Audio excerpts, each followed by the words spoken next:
DK ಸಂಪುಟದಲ್ಲಿ ಇನ್ನೂ ಕೂಡ ಮುಗಿತಾ ಇಲ್ಲ ನೋಡಿ. ಖಾತೆ ಕ್ಯಾತೆ ಏನ್ರಿ ಇದು? ದಿನ ಬೆಳಗಾದ್ರೆ ಬರೀ ಖಾತೆ ಕ್ಯಾತೆ. ಖಾತೆ ಬದಲಾವಣೆ ಬಗ್ಗೆ ಕೃಷ್ಣ ಬೈರೇಗೌಡರು ಕೂಡ ಅಸಮಾಧಾನವನ್ನು ವ್ಯಕ್ತಪಡಿಸ್ತಾ ಇದ್ದಾರೆ.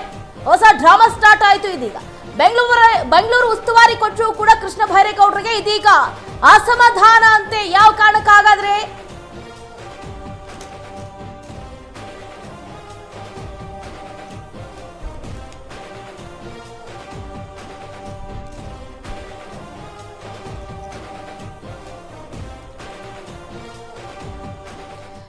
ಡಿಕೆ ಸಂಪುಟದಲ್ಲಿ ಇನ್ನೂ ಕೂಡ ಮುಗಿತಾ ಇಲ್ಲ.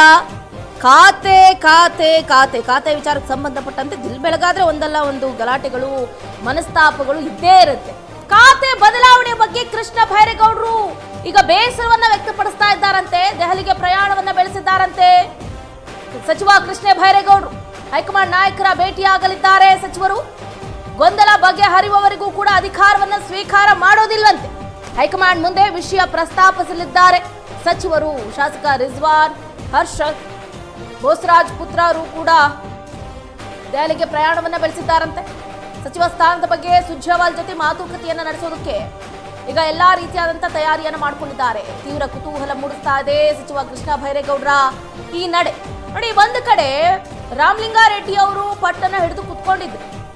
ಏನಂತಂದ್ರೆ, ನನಗೆ ಬೆಂಗಳೂರು ಉಸ್ತುವಾರಿ ಕೊಡಿ, ಜಿಬೆ ಎಲೆಕ್ಷನ್ ಬರ್ತಾ ಇದೆ,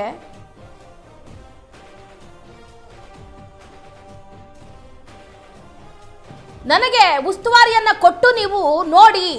ಈ ಹಿಂದೆ ಏನ್ ಹೇಳಿದ್ರಿ ನೀವು? 2023 ಚುನಾವಣೆ ಸಂದರ್ಭದಲ್ಲಿ ಸಿದ್ದರಾಮಯ್ಯನವರು ಅಧಿಕಾರವನ್ನ ಸ್ವೀಕರಿಸಿದ ಸಂದರ್ಭದಲ್ಲಿ ಅವಾಗ್ಲೂ ಕೂಡ ನನಗೆ ಬೆಂಗಳೂರು ಉಸ್ತುವಾರಿಯನ್ನ ಮಿಸ್ ಮಾಡಿದ್ರಿ. ಓಕೆ ಬಿಡು ಅಂತೇಳ್ಬಿಟ್ಟು ನಾನು ಕೂಡ ಸಮಾಧಾನಗೊಂಡೆ. ಅದಾದ ನಂತರ ಡಿ ಕೆ ಶಿವಕುಮಾರ್ ಅವರು ನಮ್ಮ ಮನೆಗೆ ಬಂದ್ರು.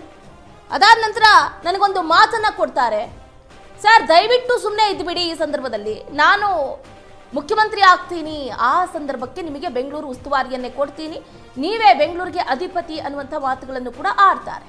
ಸೊ ಹಾಗಾಗಿ ರಾಮಲಿಂಗಾರೆಡ್ಡಿ ಅವರು ಹೋದ್ರೆ ಹೋಗ್ಲಿ ಬಿಡು, ಡಿ ಕೆ ಶಿವಕುಮಾರ್ ಅವರು ಮುಖ್ಯಮಂತ್ರಿ ಆದ ನಂತರ ನನಗೆ ಗುಡ್ ಲಕ್, ಅದೇ ಗುಡ್ ನ್ಯೂಸ್ ಸಿಗುತ್ತೆ ಅಂತ ತುಂಬಾ ಪೇಷನ್ಸ್ ಇಂದ ವೆಯ್ಟ್ ಮಾಡ್ತಾ ಇದ್ರು. ನೋಡಿ, ಯಾವಾಗಲೇ ಮ್ಯಾಚ್ ಫಿಕ್ಸಿಂಗ್ ಆಗೋಗ್ಬಿಟ್ಟಿತ್ತು. ಬಟ್ ಯಾವಾಗ ಹೈಕಮಾಂಡ್ ನಾಯಕರು, ಮುಖ್ಯವಾಗಿ ಎಐಸಿಸಿ ಅಧ್ಯಕ್ಷ ಮಲ್ಲಿಕಾರ್ಜುನ್ ಖರ್ಗೆ ಅವರು ಬೆಂಗಳೂರು ಉಸ್ತುವಾರಿಯನ್ನ ರಾಮಲಿಂಗಾರೆಡ್ಡಿ ಅವರಿಗೆ ಹೊರತುಪಡಿಸಿ ಕೃಷ್ಣ ಬೈರೇಗೌಡರಿಗೆ ನೀಡಿದ್ರು, ಅವತ್ತಿಂದ ಇವತ್ತಿನವರೆಗೂ ಕೂಡ ಕಾಂಗ್ರೆಸ್ ಪಾಳ್ಯದಲ್ಲಿ ಬೂದಿ ಮುಚ್ಚಿದ ಕೆಂಡದ ರೀತಿ ವಾತಾವರಣ ನಿರ್ಮಾಣ ಆಗಿದೆ. ಕೃಷ್ಣ ಬೈರೇಗೌಡರು ಕೂಡ ಈಗ ಅವರಿಗೆ ಸಂದಿರುವಂತಹ ಸ್ಥಾನವನ್ನ ಹೇಗೆ ತಾನೇ ಬಿಟ್ಕೊಡೋದಕ್ಕೆ ಸಾಧ್ಯ? ಯಾವುದೇ ಕಾರಣಕ್ಕೂ ಕೂಡ ನಾನು ಬಿಟ್ಕೊಡೋದಿಲ್ಲ. ಇದೇನ್ರಿ, ಈಗ ತಾನೇ ಪಕ್ಷ ಆರಂಭ ಆಗಿದೆ, ಸಚಿವ ಸಂಪುಟ ಆರಂಭ ಆಗಿದೆ, ಈಗಲೇ ಈ ರೀತಿ ಖ್ಯಾತೆ ತೆಗೆದ್ರೆ ಹೆಂಗೆ?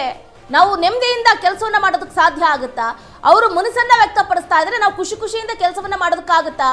ರಾಮಲಿಂಗಾರೆಡ್ಡಿ ಅವರು ರಾಜೀನಾಮೆಯನ್ನು ವಾಪಸ್ ತಗೊಳ್ತಾರಾ ಇಲ್ವಾ ಕೇಳ್ಬಿಡಿ, ಇಲ್ವಾ ನಮಗೆ ಯಾವ ಖಾತೆ ಕೊಡ್ತಾರೆ ಕೇಳಿ. ನನಗಂತೂ ಈ ರೀತಿ ಮಕ್ಕಳನ್ನ ಹಿಂಗಿಟ್ಕೊಂಡು ನಾವು ಕೆಲಸ ಮಾಡೋದಕ್ಕಾಗೋದಿಲ್ಲ ಅಂತ ಕೃಷ್ಣ ಬೈರೇಗೌಡರು ಸೇರಿದಂತೆ ಇನ್ನು ಹಲವು ನಾಯಕರು ಈಗಾಗಲೇ ಏನು ದೆಹಲಿ ದಂಡ ನಾಯಕರ ಜೊತೆ ಚರ್ಚೆಯನ್ನು ನಡೆಸೋದಕ್ಕೂ ಕೂಡ ತೆರಳಿರುವಂಥದ್ದು. ನೋಡಿ, ಶಾಸಕ ರಿಜ್ವಾನ್ ಹರ್ಷದ್ ಹಾಗೆ ಬೋಸರಾಜು ಪುತ್ರ ಕೂಡ ದೆಹಲಿಗೆ ಪ್ರಯಾಣವನ್ನ ಬೆಳೆಸಿದ್ದಾರೆ. ಸೊ ಹಾಗಾಗಿ ಏನಾಗುತ್ತೆ ಈ ವಿಷಯದ ಬಗ್ಗೆ ಅನ್ನೋದನ್ನ ಕಾದು ನೋಡ್ಬೇಕಾಗುತ್ತೆ.